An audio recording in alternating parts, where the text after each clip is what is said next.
El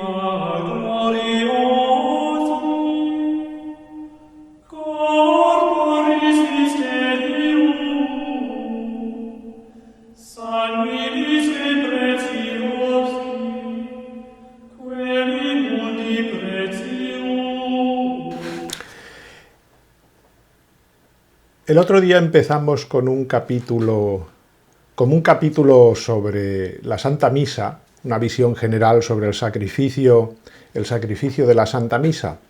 Vamos a entrar ahora ya directamente en el tema de la Santa Misa y vamos a ir acompañando la celebración del sacerdote y la participación de los fieles para que podamos ir entendiendo los diferentes gestos, ritos que han ido dando a la Santa Misa el valor admirable que tiene a los ojos de la Iglesia y de aquellos que aman el sacrificio de Cristo en la cruz.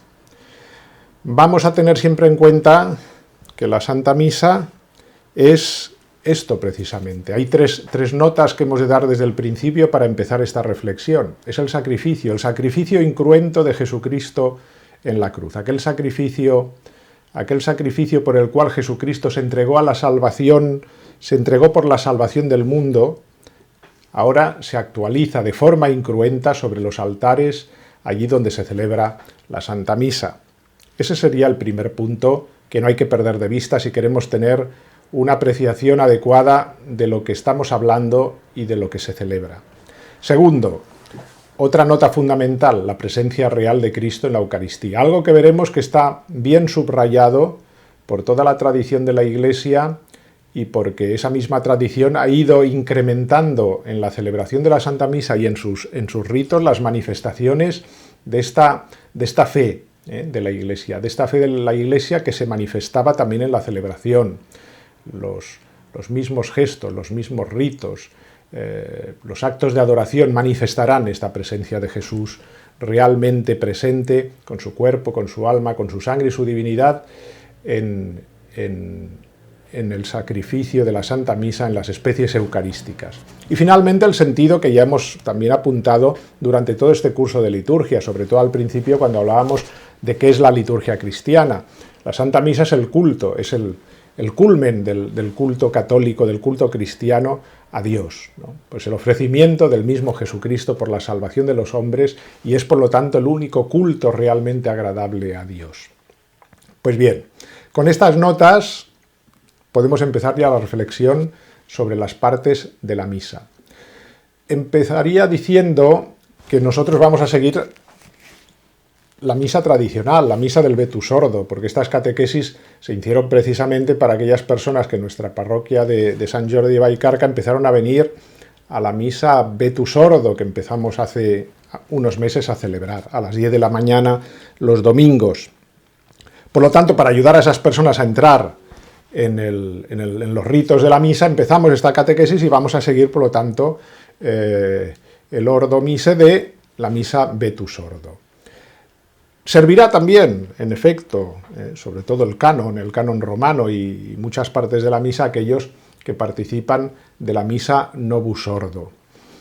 Para seguir esta reflexión es importante quizá tener el misal, estos misales que a veces hoy en día ya no es fácil encontrar. Hay nuevas ediciones también y se pueden comprar por internet, pero también en las librerías de antiguos se encuentran estas ediciones, ¿no?, que ayudan, aunque sean antiguas, de antes del concilio, que ayudan mucho a seguir la misa, que yo voy rescatando pues en la medida que puedo de las librerías de viejo que encuentro para poder repartirlas entre aquellos que participáis de la misa Vetus Ordo. Seguirlo aquí nos ayudará a ir entendiendo las partes de misa y después poder seguirlas también en la celebración. Es importante también que tengamos en cuenta y no perdamos de vista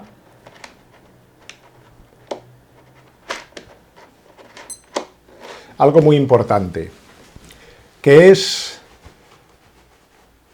que para participar de la misa es necesario que la misa ocupe un lugar principal en nuestra vida. ¿Por qué? Porque la misa es lo más importante que un cristiano puede hacer por dar culto a Dios, lo hemos dicho muchas veces, lo cual tendrá que quedar magnificado por el respeto que se tiene a este momento del día, si se participa de ella cada día, ¿no? No digamos si es solo el domingo, qué importancia de tener la misa del domingo para el cristiano, ¿no? Por lo tanto, será muy importante la puntualidad en la misa. Es triste, ¿no? Es decir, que siendo lo más importante de nuestra vida cristiana, se llegue tarde, ¿no? Que dedicando un rato solo al día o incluso a la semana, ¿no?, al culto a Dios, pues incluso le restemos ese tiempo de preparación previo, porque lo interesante no sería solo llegar puntual, sino llegar un poco antes para preparar, para salir del ruido de la calle, de las preocupaciones que llevamos, y hacer un acto de la presencia de Dios que nos ayude a centrarnos en lo que vamos a celebrar.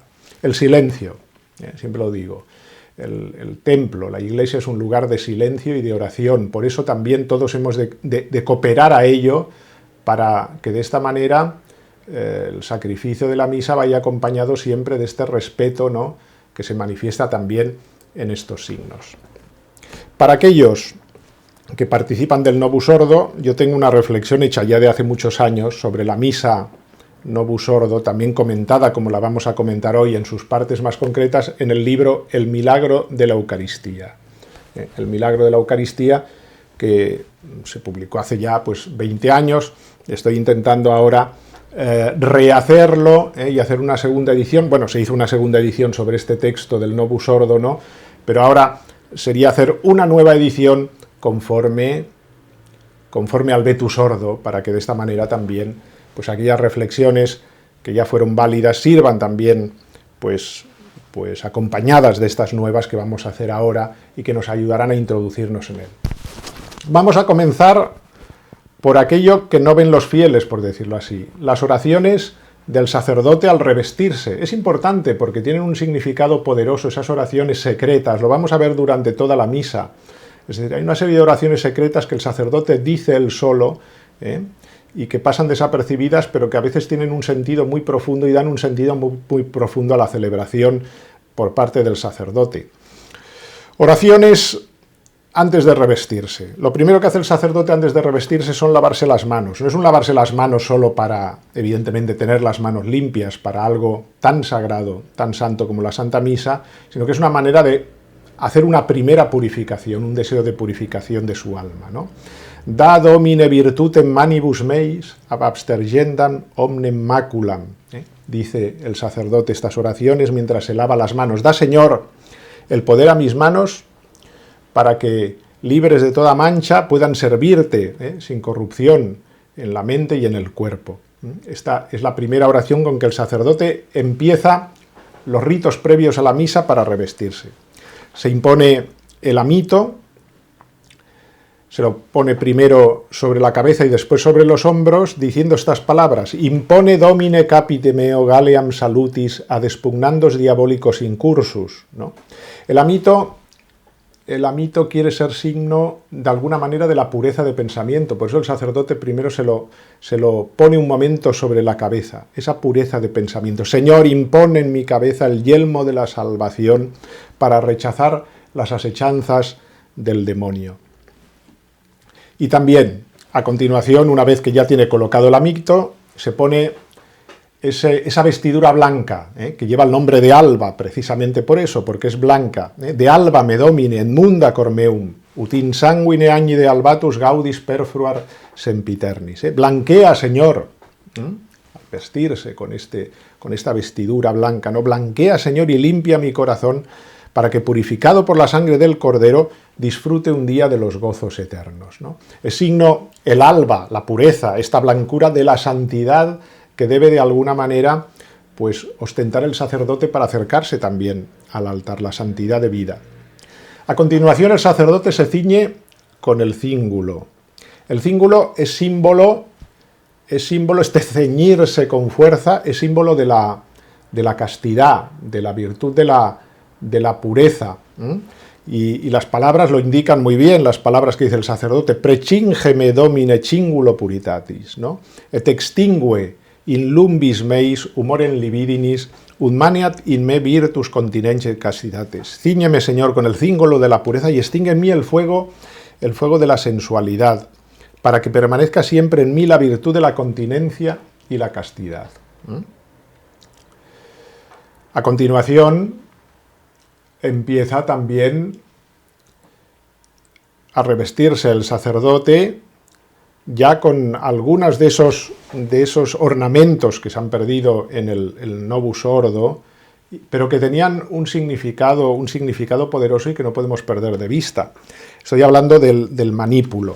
Ese manípulo que se pone, que era un signo, antiguamente era más bien una especie de purificador del sudor, era un instrumento más bien de limpieza, ¿no? Y por lo tanto de higiene del sacerdote. Tenía una función puramente funcional, pero que se quedó pues en el rito, ¿no? Como símbolo, pues eso, de la dureza, ¿no? Del trabajo aceptado por amor a Dios, ¿no?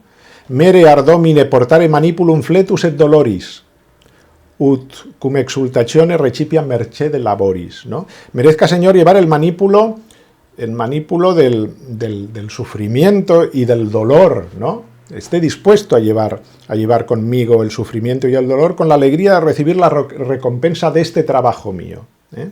Bien, la estola que es signo del poder sacerdotal. El sacerdote se impone la estola para ejercer su ministerio. Rede mi domine stolam immortalitatis quam perdidum prevaricatione primi parentis et quam vis indignus accedo a tum sacrum mysterium mere tamen gaudium sempiterno. Devuélveme, Señor, la insignia de la inmortalidad que perdí en la prevaricación de los primeros padres, y aunque indigno de acercarme a tu sagrado misterio, haz que merezca el gozo sempiterno. Y finalmente, la casulla. La casulla que se pone encima de todos los otros ornamentos, y que significa la caridad de la que ha de ser signo también la vida y el testimonio del sacerdote. Domine quid existi jugum meum suave est et tonus meum leve, facut istud portare sic valiam quod consequar tuam gratiam. Amén. Señor, que dijiste, mi yugo es suave y mi carga ligera. Haz que lo lleve de tal modo que me haga digno de conseguir tu gracia. Amén. Pues bien, de esta manera vemos ya cómo en efecto el sacerdote revestido está preparado para salir a la celebración de la misa. Tomará agua bendita para hacer una última purificación de sus pecados veniales, hará la señal de la cruz y se prestará a la celebración y al comienzo de la Santa Misa. Vamos ya a lo que se llama antemisa. Antemisa o bien misa de los catecúmenos, porque era la parte en la que podían estar los catecúmenos, aquellos que aún no habían sido bautizados, ¿no? Hay una parte que es la parte, digamos, del misterio, ¿no? La parte del canon, la consagración, todo lo que va a ser la misa de los fieles, donde los catecúmenos no podían participar hasta no ser bautizados, ¿eh? Por lo tanto está la misa de los catecúmenos o antemisa. El sacerdote revestido, llevando con humildad y con mucha discreción, pues el cáliz cubierto con el velo corporal y también con la bolsa de corporales del color del día, como la casulla, se acerca al altar. Vamos a ver ahora que va a haber dos actitudes inmediatas en esta antemisa. Primero, el sacerdote y los fieles van a rezar, van a dirigirse a Dios para implorar su perdón y su misericordia. Para prepararse de esta manera a entrar en la presencia de Dios. Antes es necesario purificarse. Y en segundo lugar, el sacerdote y los fieles van a escuchar la palabra de Dios. Va a ser Dios el que se va a dirigir a ellos. Primero ellos van a hablar a Dios, después Dios les va a hablar a ellos en lo que son las lecturas, en lo que es la palabra de Dios.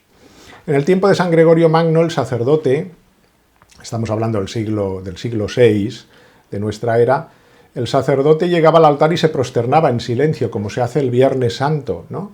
Pero a posteriori, por influencia del rito galicano, que tuvo mucha influencia en lo que es el rito romano de la misa, aparecieron estas oraciones al pie del altar que se suelen hacer, ¿no? El sacerdote, en primer lugar, hace la señal de la cruz, in nomine Patris et Filii et Spiritus Sancti, y a continuación,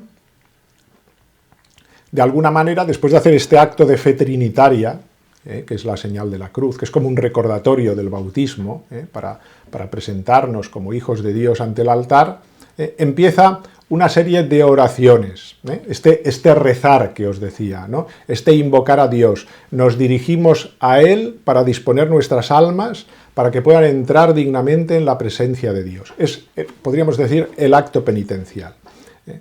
Se empieza con el Salmo 42, Introibo ad altare Dei ad Deum qui letificat juventutem meam. Es un salmo muy hermoso esto que manifiesta, os animo a que lo repaséis tranquilamente cada uno de vosotros, este salmo que rezan a coro el sacerdote con los fieles. Es interesante porque es un acto, podríamos decir, de confianza. Se manifiesta al sacerdote, los fieles, como atribulados, ¿no? ¿A quién iremos? No, pues iremos a Dios, ¿no? Él es realmente siempre nuestra esperanza y nuestra fuerza. Esto es lo que manifiesta de alguna manera este salmo, Judicame Deus, discerne causam meam de gente non santa, abomine iniquo et doloso erueme. Júzgame tú, oh Dios, y defiende mi causa de la gente malvada. Líbrame del hombre inicuo y engañador. Me gusta mucho la antífona, ¿no? Esta antífona, introibo ad altare Dei, ad Deum que letifica juventutem meam. Manifiesta, aunque el sacerdote sea un anciano, se acerca al altar invocando una juventud, que es la juventud de la gracia, la juventud del que se siente amado por Dios, ¿no? Que a pesar de que pasan los años tiene la seguridad de que ha sido rejuvenecido, ¿no? Y salvado por la gracia de Dios. Es una manera de acercarse al altar cargando con las propias tribulaciones, ¿no? Y las pruebas, pero también con la confianza de presentarse ante Dios misericordioso, ¿no? Os animo a repasar este salmo, pues que os ayudará también a entender después más este momento de preparación antes de la Santa Misa. A continuación, el sacerdote pide la ayuda de Dios, adiutorium nostrum in nomine Domini, y a continuación reza el Confiteor. Primero reza el Confiteor él solo. Va a pedir perdón el sacerdote. Estamos en este dirigirnos a Dios, en este invocar su misericordia. Estamos al pie del altar, no hemos subido todavía al altar. Es decir, el sacerdote se está preparando para acercarse al altar de Dios, a la celebración de la Santa Misa. No puede subir a presentar su ofrenda sin purificarse antes. Purificarse en este caso de los pecados veniales e imperfecciones, ¿no? Es decir, evidentemente, para la absolución de los pecados mortales haría falta la confesión. En este caso es como quitarnos no la mugre, no la enfermedad del pecado grave, que esto solo sería posible por medio de la confesión y la penitencia, sino desprendernos de los pecados veniales, ¿no? De aquello que se ha ido pegando durante nuestra vida, aunque no nos haya alejado de Dios, ¿no? Y purificarse de esta manera es lo que hacemos al pie del altar. El Confiteor tiene dos partes bien diferenciadas. Una es la acusación de los pecados, Confiteor Deo omnipotenti, yo pecador, me confieso. Y después hay una segunda parte, ideo precor, por tanto ruego. Es decir, hay una primera parte de confesión y hay una segunda parte de intercesión. Una primera parte de acusación y una segunda en la cual se pide la intercesión de la Virgen, de los santos y de todos los presentes, para que recen por el sacerdote antes de presentarse al altar. Es una oración elocuente el yo pecador, ¿no? Porque pide la intercesión, pero además reconoce que se ha pecado gravemente y que se ha pecado de todas las formas de pensamiento, de palabra, de obra, de omisión, y que además se reconoce delante de toda la comunidad cristiana reunida, sin excusas, ¿no? Y que además ha sido por mi culpa, por mi grandísima culpa, sin buscar excusas. Es una confesión muy sincera, muy humilde, ¿no? Que se hace delante de toda la comunidad. Y así empieza el sacerdote, por lo tanto, su preparación para la celebración de la Santa Misa. A continuación van a ser los fieles, los que van a hacer el mismo Confiteor, van a tomar la misma actitud del sacerdote, van a acompañarle en esta actitud penitencial, ¿no? Y van a recitar el Confiteor. Al acabar ellos el Confiteor con la misma actitud, el sacerdote administrará una especie de absolución deprecatoria. No es la absolución, evidentemente, de los pecados, pero sí que, evidentemente, como cualquier sacramental, se borran los pecados veniales, como cuando usamos el agua bendita, ¿no? Por ejemplo, aquí la oración Misereatur vestri omnipotens Deus, Dios Todopoderoso tenga misericordia de vosotros, os perdone vuestros pecados y os lleve a la vida eterna. Y a continuación, el Indulgencia. El Señor Omnipotente y Misericordioso nos conceda el perdón, la absolución y remisión de nuestros pecados. Es una preparación, como decimos, ya inmediata antes de subir al altar del Señor. A continuación el sacerdote sube al altar, accede ya al altar, y lo hace lentamente, con pausa, porque está rezando una oración además que es antiquísima, una oración de aquellas que hemos dicho antes secretas, ¿no?, que dice solo el sacerdote. Aufer a nobis, digo que es antiquísima porque data del sacramentario leonino, que es muy antiguo, ¿no?, es de alrededor del siglo IV, V, entonces... De alguna manera esta oración quiere manifestar la transición desde el pie del altar hasta el altar, que es como la transición desde el mundo hasta el santuario, ¿no? Aufera nobis quesumus domine iniquitates nostras, utat sancta sanctorum puris mereamur mentibus introire, ¿no? Te suplicamos, Señor, que borres nuestras iniquidades para que merezcamos entrar con pureza de corazón en el santo de los santos. Y entonces el sacerdote se inclina sobre el altar y lo besa, mientras dice una oración, Oramus te Domine. Es una oración que se dice invocando la memoria y la intercesión de los mártires. ¿Por qué? ¿Por qué? ¿Por qué el sacerdote besa el altar? ¿Por qué? Porque la tradición nos recuerda que los primeros cristianos, las primeras misas las celebraban en las catacumbas, a escondidas. Las catacumbas eran lugar donde estaban enterrados los mártires que habían muerto por dar testimonio de la fe, y la misa se celebraba a veces encima de las aras, en los lugares donde estaban enterrados los mártires. Por eso se tomó la costumbre de que cuando se consagra un altar de una iglesia, siempre en el ara, en la parte sagrada del altar donde besa el sacerdote, se ponen unas reliquias de algún mártir. Por eso el sacerdote besa sobre el altar. Recuerda una vez más la pasión de Cristo, a la que están asociados la misma pasión de los mártires. Te rogamos, Señor, por los méritos de tus santos, dice el sacerdote al besar el altar, cuyas reliquias yacen aquí, y por lo de todos los santos, que te dignes perdonarme todos mis pecados. Bien. Entonces, llegamos al introito. El introito va a ser, pues, esa antífona. Antes era un salmo que se cantaba. De hecho, se hace cantado cuando hay escola cantorum, desde el momento que sale el sacerdote, ¿no? Pero cuando es misa rezada, el sacerdote lo reza en este momento, empieza con la señal de la cruz, y a continuación recita el introito, que es una antífona de un salmo con la doxología menor, con el gloria al Padre y al Hijo y al Espíritu Santo, ¿no? Podríamos decir que este introito es como la obertura del drama, el anuncio del misterio o de la fiesta que vamos a celebrar. Es como si nos aportase una idea directriz de cuál es la celebración en la que nos estamos introduciendo, ¿no? Su sentido, su particularidad propia de la fiesta, del día, de la solemnidad. Después el sacerdote va a concluir ya con los Kyries. Se va al centro del altar y allí invoca Kyrie, Christe, Kyrie 3 veces, cada uno de ellos. Señor, ten piedad, Cristo, ten piedad. Es esta una tradición de origen griego y por eso se conservó en griego el Señor, ten piedad. No se dice en latín como el resto de la misa, sino en griego. También es antigua y viene del Papa Gelasio. Vemos aquí el valor trinitario del signo, ¿no? 3 veces y 3 veces cada invocación. 3 por 3 casi podríamos decir.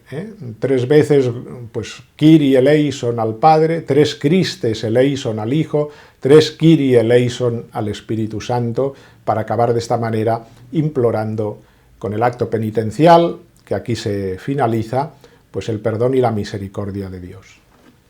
Conscientes de que hemos sido perdonados por Dios, de que nos podemos presentar en la presencia de Dios, ahora viene, sobre todo los días de fiesta, las solemnidades, un momento un momento de acción de gracias, de alabanza, ¿no? Hemos sido purificados, estamos en la presencia de Dios. ¿Qué toca? Darle gloria. Gloria a Dios en el cielo, gloria in excelsis Deo, ¿no?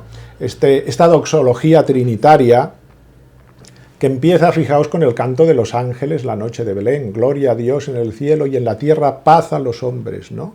Es una aclamación de alabanza, de acción de gracias, ¿no? Es un himno griego muy antiguo, como el Te Deum de los pocos himnos cristianos antiguos que nos han llegado, y que, como digo, quiere manifestar este gozo, esta alegría del perdón antes de elevar a Dios nuestra oración, ¿no? Entonces el sacerdote besa al altar, se vuelve a los fieles, Dominus vobiscum, el Señor esté con vosotros. Esta una expresión, es un deseo, yo diría, un deseo admirable, que resume la vida y el misterio cristiano. Dios esté con vosotros, ¿no? Aquello, le llamarán Emmanuel, que quiere decir Dios está con nosotros, Y el sacerdote lo formula con las manos extendidas, y después de haber besado el altar, como tomando, por decirlo así, a Cristo, ¿no?, del altar, porque el altar significa a Cristo, para darlo a los fieles, el Señor esté con vosotros. Y a continuación viene, en efecto, la oración colecta, con la cual va a acabar esta parte de la celebración antes de la liturgia de la palabra, antes de las lecturas. La oración colecta, colligere, es decir, que reúne, es una oración que reúne, por decirlo así, la oración de todo el pueblo, y el sacerdote la presenta con las manos abiertas. Después de hacer inclinación de cabeza, el sacerdote, al decir las palabras Per Dominum Nostrum Jesum Christum, vuelve a hacer la inclinación de cabeza. Siempre a estas palabras, al nombrar a Jesucristo, hace esa inclinación hacia la cruz, como veremos a lo largo de toda la celebración. Hasta aquí hemos rezado nosotros, nos hemos dirigido a Dios, nos hemos preparado pidiendo perdón, limpiándonos de nuestras pequeñas faltas para tener el alma purificada. Hemos dado gracias a Dios con el Gloria por su misericordia, le hemos invocado con la oración colecta y ahora nos ponemos en disposición de escuchar la palabra de Dios.